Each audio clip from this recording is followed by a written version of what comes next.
Olá pessoal, vamos para mais uma aula de Direito Processual do Trabalho. Vamos falar sobre as formas de comunicação dos atos processuais. A legislação traz basicamente duas formas, a citação e a intimação. A citação é o ato pelo qual se dá ciência do réu da existência do processo, onde ele é chamado para compor a lide e vir apresentar sua versão, apresentar sua defesa. A intimação, ela ocorre quando após a citação de todos os atos processuais que existirem no processo e que precise avisar as partes para cumprir algum ato ou dar ciência, é-se utilizado a intimação. Então essa seria a básica diferença entre um e outro. E para balizar o estudo delas, a gente divide em três partes também, falando basicamente os meios pelos quais são realizados, o lugar no qual ela pode ser realizada e também quanto à entrega e o recebimento. Por exemplo, se ela pode ser recebimento tem que ser pessoal ou pode ser impessoal, ou seja, não precisa ser necessariamente entregue para aquela pessoa destinatária da intimação ou da citação. Então a gente começa estudando sobre a citação. No processo do trabalho nós temos como costume, denominar a citação como notificação. Tá? Então, quando a gente fala notificação no direito processual do trabalho, é o mesmo que citação, que é pelo qual o réu toma ciência da existência da demanda. E quais são os meios que a gente tem no processo do trabalho para a realização da citação? Basicamente, aliás, essencialmente os mesmos lá do Código de Processo Civil. Em termos teóricos, mais antigos, a gente tem como um prestígio muito grande a citação postal no processo do trabalho. Mas com a evolução, com a edição do CPC de 2015, nós podemos dizer e trazer que as formas de citação são aquelas, e até a ordem de preferência são aquelas que estão lá no Código de Processo Civil, até por serem mais seguras, serem mais efetivas. Então, os meios de realização, a gente vai ali para o artigo 841 da CLT e também artigo 246 do Código de Processo Civil, e aí nós temos lá como formas e meios de realizar a citação do réu, a forma eletrônica, via correios, oficial de justiça, o próprio comparecimento espontâneo e a citação por edital. Na forma eletrônica, nós temos como principal precursor, o artigo 246 do Código de Processo Civil prevê, até como preferência, a citação eletrônica. Nós temos como principal forma, regulamentada agora, pela Resolução 455 de 2022, sendo ela realizada via um portal portal de serviços lá do CNJ. Então, a legislação obriga as empresas terem o cadastro nesse portal e para justamente receber as comunicações processuais por ali. Então, quando a gente fala em citação eletrônica, não é aquela citação por WhatsApp ou por e-mail ou qualquer outra coisa. Não é essa. É aquela regulamentada pela Resolução 455 de 2022 do CNJ, que estabeleceu a existência aí do portal de serviços. A forma que ela vai ser realizada vai ser por lá, e a pessoa tem até 3 dias para manifestar a ciência. Se não manifestar a ciência, vai ser realizada a citação por outro meio. Mas, realizada a citação por outro meio, cabe a parte justificar pelo motivo pelo qual não tomou ciência lá no portal de serviço. Então, a citação eletrônica ela vai ser realizada dessa forma. A segunda forma de citação ou notificação é a citação postal, ou seja, aquela enviada via correios para o réu. Aqui eu faço um destaque especial para a súmula 16 do TST, que ela define, entre mentes, em resumo, que a notificação postal ela presume-se realizada até 48 horas após o envio da notificação. Então é uma súmula muito questionável que nós temos hoje na jurisprudência do TST, porém ela ainda está em vigor, não foi cancelada. Então, quando é optado por fazer a notificação postal via correios, a presume-se válida 48 horas após. Aí, caso a empresa sofra algum prejuízo, ela precisa comprovar que não recebeu a notificação. Então, o ônus da prova é dela, de provar que não recebeu aquela notificação, ou seja, de vir no processo e esclarecer isso. Aí fora, por correio, a gente vem por oficial de justiça, por mandado.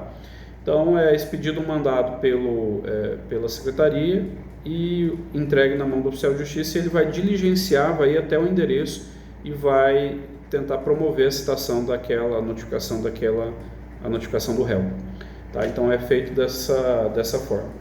Aí, destaque-se na citação por mandado aquela que é realizada por hora certa, né? Então, o oficial de justiça vai no local, se ele identifica que tem suspeita, né, que aliás a pessoa não esteja no local e haja suspeita que esteja havendo algum tipo de ocultação, ele vai intimar, né, notificar ali a vizinhança, um dos vizinhos, informando dia e hora em que ele retornará no local para promover a citação. Aí no dia marcado ele retorna e promove, né, a citação, se a parte estiver, e se não tiver, por esse vizinho que ele acaba encontrando no local. Então, destaque para a citação ver mandado nesse ponto.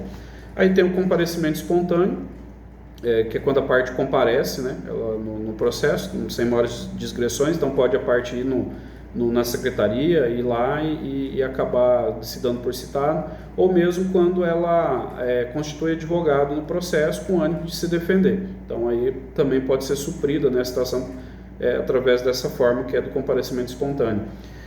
E aí temos a citação por edital. A citação por edital é quando se identifica, né, faz todas as diligências possíveis para encontrar o réu e ele não aparece, não se consegue encontrá-lo.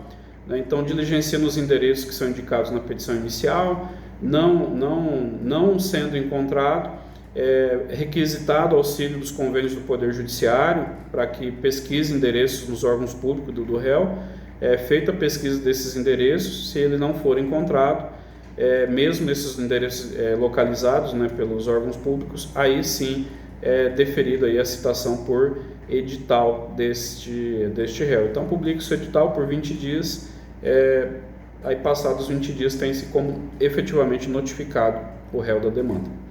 Tá? Agora, quanto à entrega da citação, da notificação por trabalhista, né, da citação propriamente dito, temos aquela como regra impessoal, ou seja, não preciso entregar para a pessoa que seja responsável lá pela empresa, o diretor, aquela pessoa que esteja lá no contrato social como dono da empresa. Basta que eu envie para o endereço correto. Então, enviando para o endereço correto já é o suficiente. Pode ser o tiozinho da grama lá que esteja cortando, que receba, essa notificação é válida. As exceções que a gente aplica são aquelas gerais lá do Código de Processo Civil, que no caso da Fazenda Pública, autarquias, as fundações, e que necessariamente a citação vai ser pessoal na pessoa dos procuradores que a representam.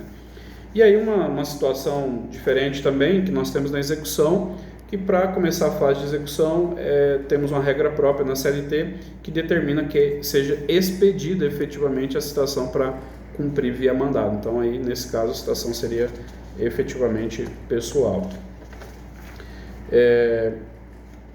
Lugar da citação, né?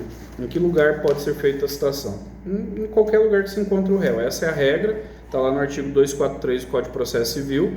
Ela pode ser feita em qualquer lugar que se encontre o réu. Então, sendo cumprido a diligência em dias úteis e onde o réu se encontre, ele pode ser notificado lá. Exceções, né, quanto ao local. Durante o culto religioso, né, ele não pode ser citado. Durante o velório e no luto subsequente a 7 dias. Durante as suas núpcias, casamento. Então, durante o seu casamento ali, ele não pode receber a citação. E quando estiver em grave estado de saúde, né? Então, uma questão de saúde grave, está internado, está na UTI, naturalmente ele não pode receber a citação. Essas exceções estão precisas lá, né, no Código de Processo Civil. Então, com relação à citação é isso, gente. E aí a gente parte aqui para a questão da intimação, né, que é uma outra forma de comunicação processual, aquela em que as partes são comunicadas, não só as partes, mas também por exemplo, alguns auxiliares do juízo, né, o perito, o Ministério Público, as pessoas sujeitas do processo que devam praticar algum ato, elas são comunicadas desses atos processuais através daquilo que chamamos de intimação. E os meios para sua realização basicamente são os mesmos da citação, né? A intimação eletrônica, e aqui eu destaco que no caso da intimação eletrônica, ela é feita pelo portal de serviços lá, e da mesma forma ali pela resolução 455/2022 do CNJ, né, através do portal, mas também ela pode ser realizada, aí sim, a intimação por aplicativo de mensagens, tá? Até pelo princípio da simplicidade das formas que a gente tem, ela pode ser feita por aplicativo de mensagens ou mesmo o WhatsApp, né, e disso aí certificando efetivamente. Então, ela pode ser feita dessa maneira. Então, um dos destaques que a gente dá para a intimação eletrônica é com relação ao juízo 100% digital, né? Os atos são praticados de forma virtual e aí é onde a intimação por WhatsApp ou por e-mail ela acaba ganhando um pouquinho mais de relevância, tá? Ela é feita também por diário oficial, né? Quando a parte tem advogado constituído nos autos, a sua intimação será através do seu advogado, né? Aí a gente já destaca que não precisa ser uma intimação pessoal, através do seu advogado, e aí essa intimação ocorre por publicação no diário oficial. Também por oficial de justiça, né? Se a parte não tiver advogado, e se for uma situação que precisa intimação pessoal, é feito ali através do oficial de justiça, por mandado. Correios, notificação postal, aí no caso não temos essa regra da súmula 16, que ela é só aplicada para citação, não é aplicada aqui para intimação, e também por edital, que aí aplica-se as mesmas regras, verifica se o réu está em local incerto ou não sabido, se já foram feitas diligências no endereço e não encontrou, é intimado por edital. Lembrando que a gente destaca uma regra aqui no caso da intimação, da obrigatoriedade das partes mantiverem seus endereços atualizados no processo. Por exemplo, ele foi citado no endereço que foi indicado na petição inicial, e aí depois as intimações não são, vão para o endereço e dá como recusado ou como não encontrado. Nessa hipótese, se ele não comunicar que mudou, né, de lugar, a intimação, por mais que não tenha sido entregue, ela vai ser reputada realizada e eficaz. Tá? É uma regra que tem no Código de Processo Civil, tem na CLT e também tem na Lei dos Juizados Especiais. A intimação, ela precisa ser entregue pode ser de forma impessoal,